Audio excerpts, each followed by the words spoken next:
Hi price Lord. எல்லாரும் நல்லா இருக்கிறீங்களா? சரி தேவ பிள்ளைகளே, இன்று கர்த்தர் உங்களோடு இடைப்படுகிற ஒரு செய்தி என்னவென்றால், ஏதோ ஒரு ஆபத்து உங்களுக்கு முன்பாக வருது, இப்படிப்பட்ட ஒரு காரியம் சிக்கல் உங்களுக்கு முன்பாக இருக்கிறது, அது நிமித்தமாய் ஒரு பாதிப்பு உங்களோடு வரும், உங்களை தேடி வரும் என்று சொல்லி நீங்கள் தேவ பிள்ளைகள் சில சிச்சுவேஷன்ஸில் நீங்கள் அகப்பட்டு கொண்டு கலங்கி இருக்கிறீங்க. அப்படிப்பட்டவர்களோடு தேவன் இடைப்படுகிற ஒரு செய்தி என்னவென்றால், எப்படிப்பட்ட ஒரு சூழ்நிலையோ எப்படிப்பட்ட காரியமோ அது நிமித்தம் என்ன விளைவு வருமோ, அது ஒருவேளை நீங்கள் பண்ண தவறு நிமித்தமாக இருக்கலாம், இல்லை யாராவது உங்களை எதையாவது ஒரு பிரச்சனையில் சிக்க வைத்திருக்கலாம், இல்லை எப்படி அது உங்களுக்கு அது காரியம் உங்களுக்கு எப்படி அந்த ஆபத்து வருதோ அதற்கு நீங்கள் அஞ்ச வேண்டாம்.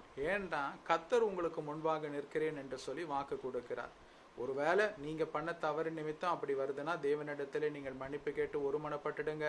கர்த்தர் கொடுக்கிற வாக்கு தத்தம், நான் உனக்கு முன்பாக இருக்கிறேன், அது உன்னை தீங்குபடுத்தாது. ஆமென்.